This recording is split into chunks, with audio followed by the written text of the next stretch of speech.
the problem? This water is terrible. The people here have run out of drinking water and are drinking salt water. What can we do about it? Desalination! So what is desalination? Desalination is the Earth's hydraulic cycle, naturally working to purify water using solar energy. Water is evaporated from numerous water sources, including oceans, lakes, and land surfaces, leaving salts behind.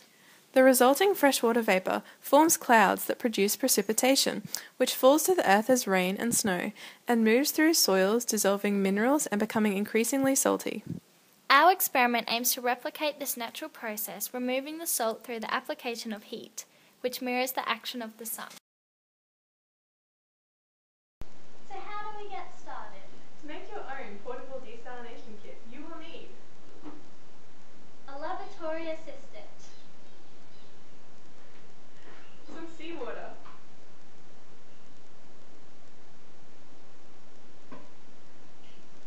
A bucket. some alfoil,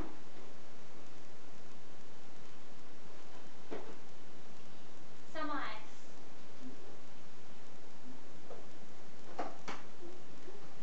a tube,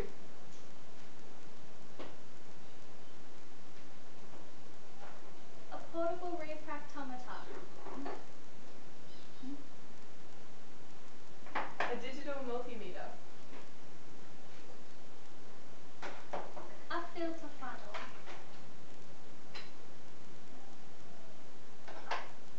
and a metal cylinder.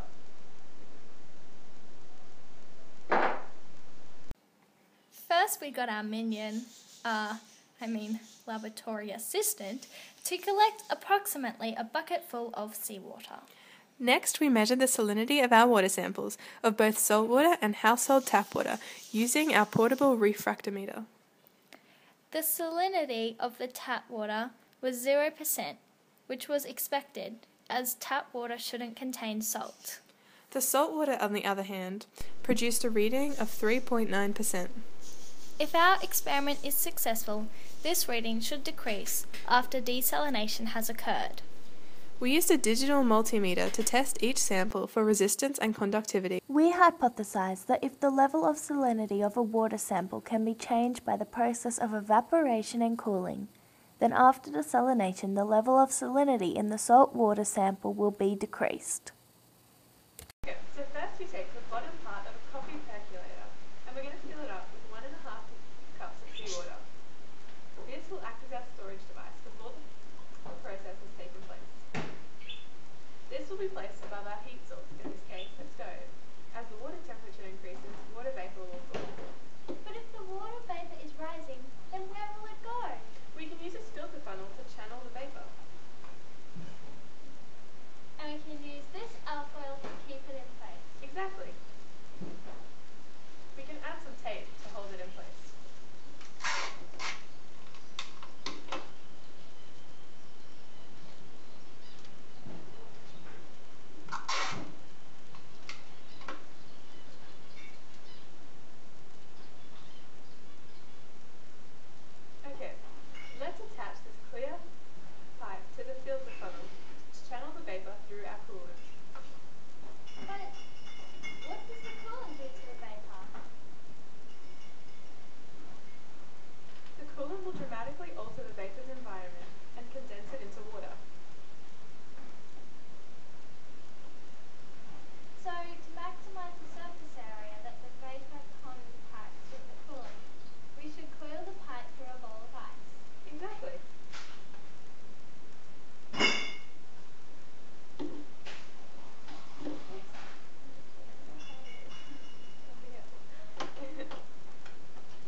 With some help from our laboratory assistant, we were able to attach the pipe to the range hood. We then switched the stove onto medium heat. Now all that's left to do is wait for water vapour to form. After 15 minutes, we discovered that the gradient of the slope of the tube was too high, and that the air temperature was changing the water vapour back into water before it could reach the glass. This water was then falling back into the salt water container. To overcome this problem, we decided to lower the pipe so that the water would fall down the pipe towards the glass.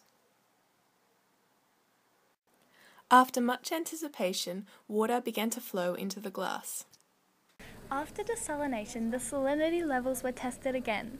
This reading was 0%, meaning that we successfully desalinated salt water. Now for the moment of truth. 3, 2,